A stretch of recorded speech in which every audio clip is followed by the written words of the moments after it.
ഈ അമ്പലത്തിൽ നിന്നൊക്കെ ഇങ്ങനെ കുളിച്ച് തൊഴുത് ഇങ്ങനെ ഇറങ്ങി വന്ന പോലെ പ്രസാദമൊക്കെ ആയിട്ട്. അതെ അതെ, ഒരു കുട്ടി സുന്ദരി. അയ്യോ ഇങ്ങനെ പെട്ടെന്ന് ഈ സൗന്ദര്യം വന്ന എങ്ങനെ ഒരൊറ്റ ദിവസം കൊണ്ട്?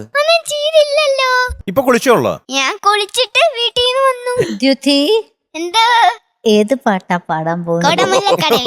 അല്ല, എനിക്ക് ഡീറ്റെയിൽ ഒക്കെ അറിയണം. ഏത് സിനിമയാണ്? അത് ഞാൻ പറയാം.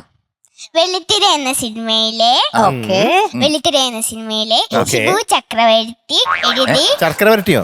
ഷിബു ചക്രവർത്തി. ചക്രവർത്തി അല്ലേ? ചക്രവർത്തി അല്ല, ചക്രവർത്തി.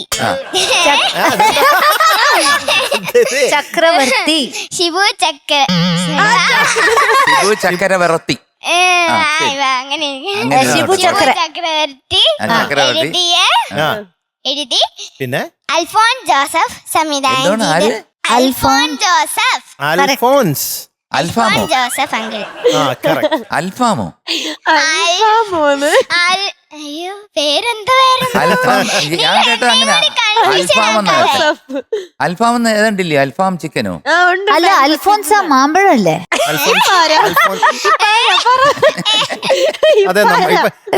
അല്ല, അൽഫോൻസ് ജോസഫ് ആണ്. ചിന്ത മാത്രമേ. എത്ര വയസ്സ്? എത്രയായി?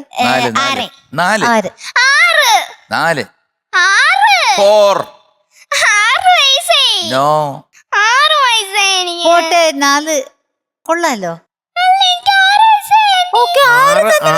16 അയ്യോ, മൊത്തം കുഴപ്പമാണല്ലോ. അപ്പൊ നമുക്ക് പൂക്കുട്ടി കൊടുക്കണ്ടേ? പിന്നെ എനിക്ക് ആന്റീനെ കുറിച്ച് 2 ആഗ്രഹങ്ങളുണ്ട്. സബാഷ്, എന്നെ ഒത്തിരി ഇഷ്ടല്ലേ? അതാണല്ലേ? ഒരുപാട് ഇഷ്ടം. ആഗ്രഹങ്ങൾ പറയൂ വേഗം. ആഗ്രഹങ്ങള് എന്താ? ഫസ്റ്റ് വൺ എന്ന് വെച്ചാ ആന്റി ഒരു പാട്ട് പാടിയിട്ടില്ലേ? ഏതായിരുന്നു? കറുപ്പ്. ഒരുപാട് കറുപ്പ് പാടിയിട്ടുണ്ട്. ആ പാട്ടൊന്ന് പാടാവോ? അതാണോ? തീർച്ചയായിട്ടും പാടാം. രണ്ടാമത്തെ എന്താണ്? രണ്ടാമത്തത് ഞാൻ പിന്നെ പറയാം. അത് പറ്റത്തില്ല.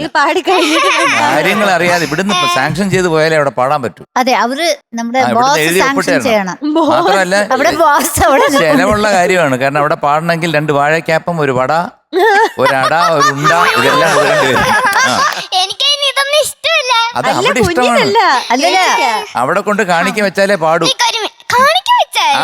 രണ്ടാമത്തെ അതൊന്നും കാശൊന്നും വാങ്ങിക്കില്ല. Only food item. നല്ല ചേച്ചിയാണ്, കാശൊന്നും അങ്ങനെ വാങ്ങില്ല. അടുത്ത ഏതാണ്? അടുത്തത് ആന്റി എനിക്കൊരു ഉമ്മ തരാവോ?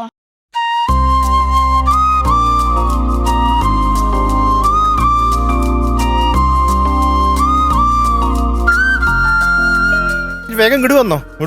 അതാ നല്ലത്. അതെ, ഇങ്ങോട്ടേക്ക് വന്നോ. വാ.